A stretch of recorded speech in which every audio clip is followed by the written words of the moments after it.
Magandang araw po sa inyong lahat, mga kagulay. Ayan, for today's video, nandito na naman tayo sa ating gardenan.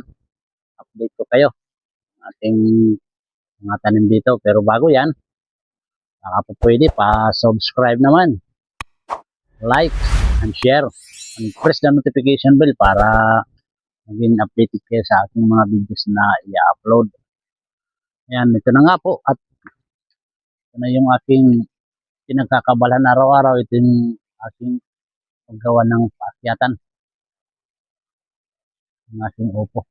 Pero malapit-lapit na rin matapos siya. Ang sinabi ko sa inyo dati, medyo malawak-lawak ito.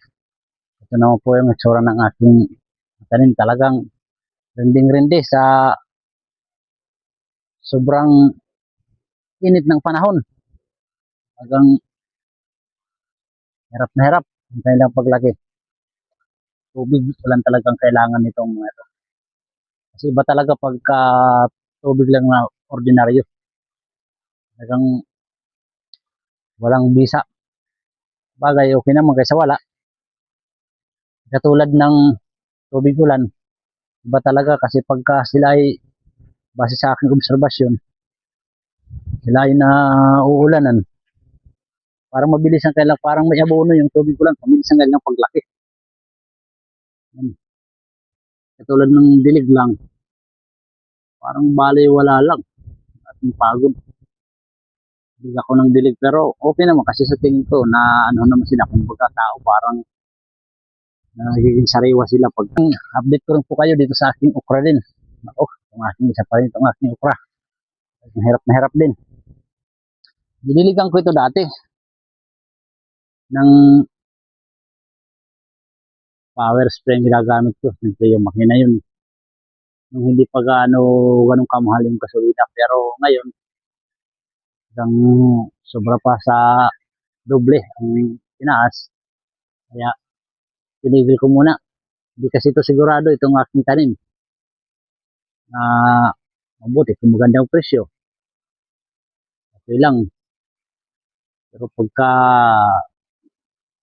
hindi magandang presyo nito, tapos malaki ang gastos ko sa gasolina, talagang kitang-kita ang talo doon. Ang ano doon, walang tibay, kaya tinigil ko muna. Nagpalugi ako doon. Kaya ito, inihintay ko lang muna na umulan. So, ngayong aking punla dito na pitsay, hindi ko na nga rin na itanim. So, nga nang hindi talaga kaya. Sobrang init. Ano. Yung isang ano dito, isang plat ko. Ubus nilang maganda mata, hindi ko talaga na itanim siya. Itaniman ako doon.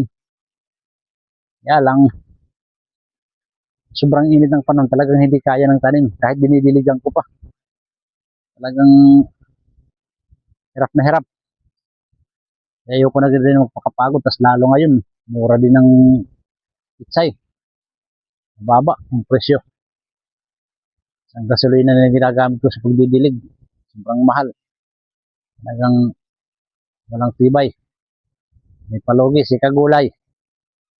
Kitang-kita ang kalugihan. Kita mo na metsura. Kargado ang pagkaabono ko nito. Nadidiligan ko. Talagang, tinan nyo naman. So, ano ko na lang yan. Ang personal na lang na gamit, gulayin ko na lang yan. Napakamahal ng gasolina, kaya tinigil na din ako sa paggaano ng pagdidilig gamit ang aking power spray. Hintay ko lang kung kailan ng ulan. Ito yung area na pagtataniman ko. Yan. Yan.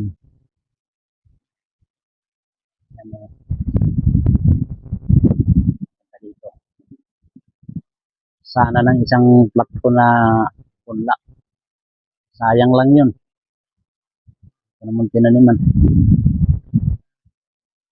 Matibay, kaya maghintay muna ako ng ng tubig ulan. Kaya inalagaan ko na lang yung aking upo. Diligan ko na lang sa kunting internet ng pagdilig. Yung sa tingin ko, yung talagang matibay sa tag-init, yung lumalaban. Tag-init. Tago ko nang nag-garden kasi yan ang nakita ko, isa sa mga gulay ang matibay dating sa Kaya yun ang aking malay mo, diyan tayo makabawi. Sana. Ngayon, medyo maganda-ganda pa ang presyo niyan dahil hindi pa namumunga yung aking upo. Pero pag namunga na, siguro naman, baka na naman yan. Halos hindi na lang din. Kaya naman, nangyari sa atin. Ah, pag tayong bumili, napakamahal. Pag tayo nagbibenta, napakamura. Anong buhay na ito? Walang tibay talaga. So, hanggang dito na lang muna. Hanggang susunod ng mga videos na aking gagawin. Abangan nyo na lang. Maraming salamat po sa inyong lahat, mga kagulay. Ayan. Again, thanks for watching.